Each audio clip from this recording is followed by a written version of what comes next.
Happy Valentine's Day and welcome to WGN TV Political Report. I'm Paul Lisning. We've got lots to get to this morning, but first, another acquittal on Capitol Hill. 7 Republican senators voted with Democrats to convict former President Donald Trump for inciting the January 6th insurrection. But those votes still not enough, and Trump was found not guilty for a second time.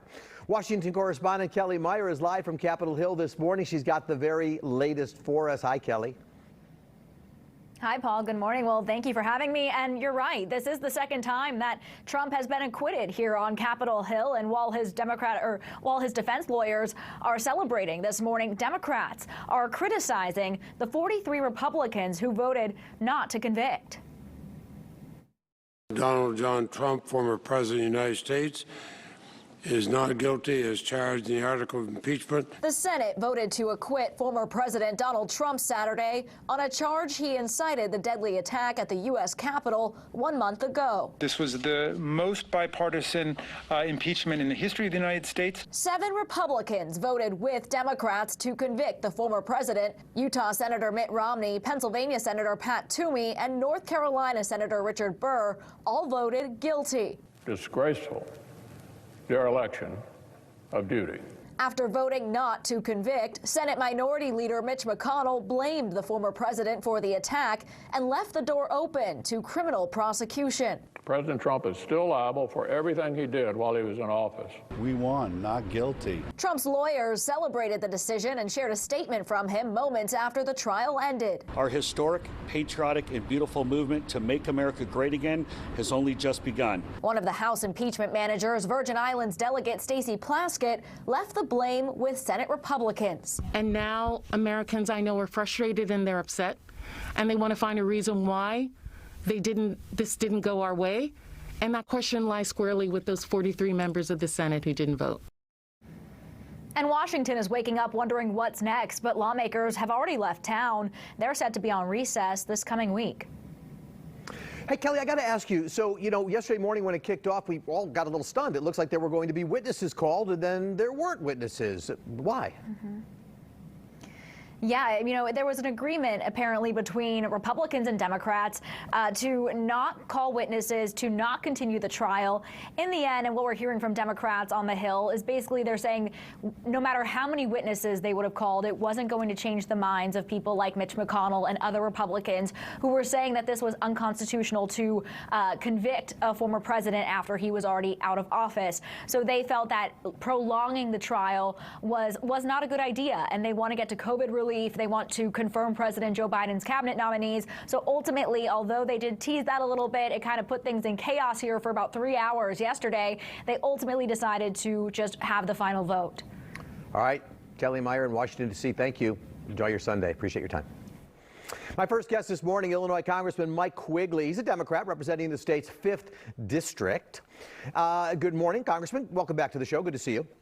You too. Good morning. So it's been a busy time since we've seen you last, and of course, when the insurrection was underway, you were there at the House chamber. You talked to us on live during that time. I just want to get your reflections as you watch these proceedings play out, having lived through it. Did the impeachment managers do a good job of reminding those senators what happened there only a month ago? They did a good job reminding me. It was very hard to watch. I know for every American it was hard to watch. An insurrection attacking the nation's capital. Building was overrun for the first time since 1814.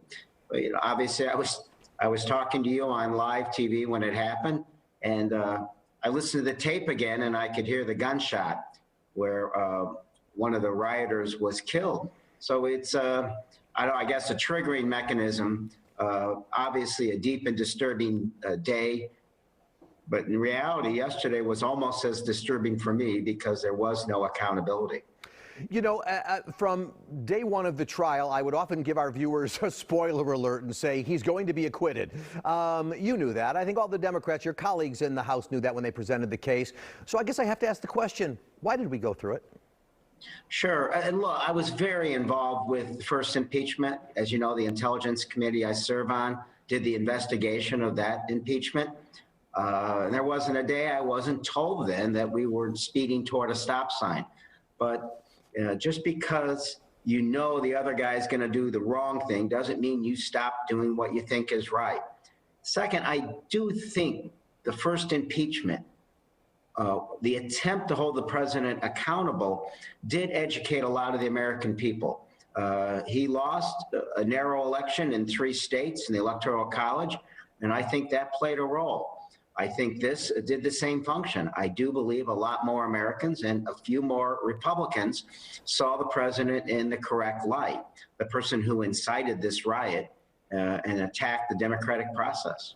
One of the key things we're all talking about is the fact that Senator Mitch McConnell, Minority Leader, issues an email prior to the vote basically saying, I'm going to vote to acquit, and then he votes to acquit, and then he gives this scathing speech on the floor of the Senate afterwards that if I didn't know who was speaking, I would think it was one of the impeachment managers.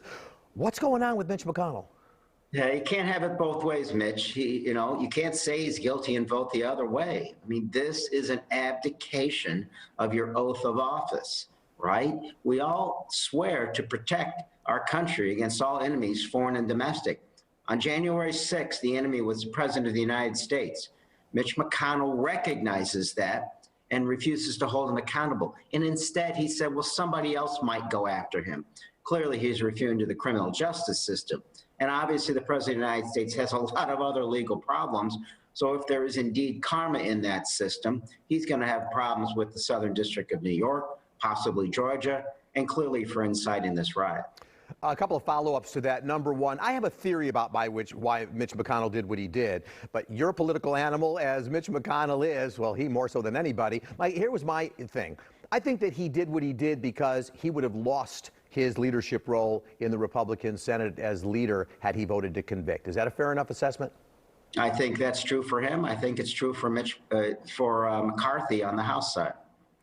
And then, because go ahead. They put power and party above their country. The senators who did vote, 7 Republicans voting, a couple of them aren't running for office again, next year. They don't care.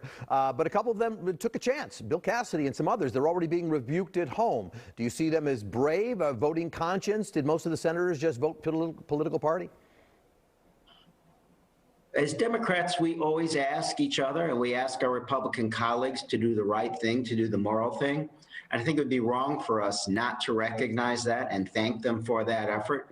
In a very small way, I tried to do the same thing as a Cook County commissioner, and people tried to find some other reason for my doing that at the time. I think they did the right thing. They stood up for their country, and they should be rewarded and applauded. So the former president did issue a statement basically saying the beginning of, that Make America Great is just at its beginning, more to come. And I'm not sure, listen, there were a lot of Republican senators, people were saying, or actually the defense lawyers said, oh, the Democrats don't want to face Trump again in another election. I'm thinking there's a lot of Republicans who want to be president who don't want to face him next. What's next for President Trump in terms of running? Because his statement issued yesterday doesn't seem like he's going anywhere too fast.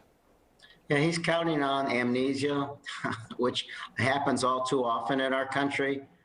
He's counting on the fact that, as he said while he was running in 2016, he said, I think I could shoot somebody and my base would still be with me.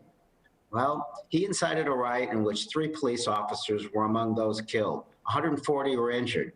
And, there was an attack on the lawful election of Joe Biden. And he got away with it. What I said after the first impeachment was every time this president gets away with something, he does something worse. So, yeah, I'm concerned that this isn't the end of him in a political sense and his movement.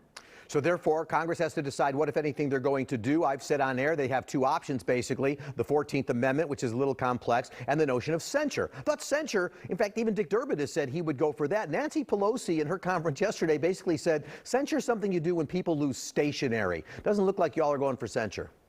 No, and it doesn't fit the crime. And the fact is his base, his supporters, aren't going to say, oh, he's censored, I'm not going to vote for him anymore. Hell, some of them would have voted for him if he had been impeached. So, I guess I've lost a little perspective in this as to the beginning of our conversation. I was in the room where it happened, but I was also in the cradle of our democracy, the most important place relating to our country and what our country represents. So it's personal for me, and it should be personal for our country. Congressman, stay with me because the business of Congress does go on now that impeachment is behind us. And so, coming up next, the Biden administration tries to move Congress forward on a major COVID relief package. I'm going to finish my conversation with Congressman Mike Quigley on where things stand when we come back.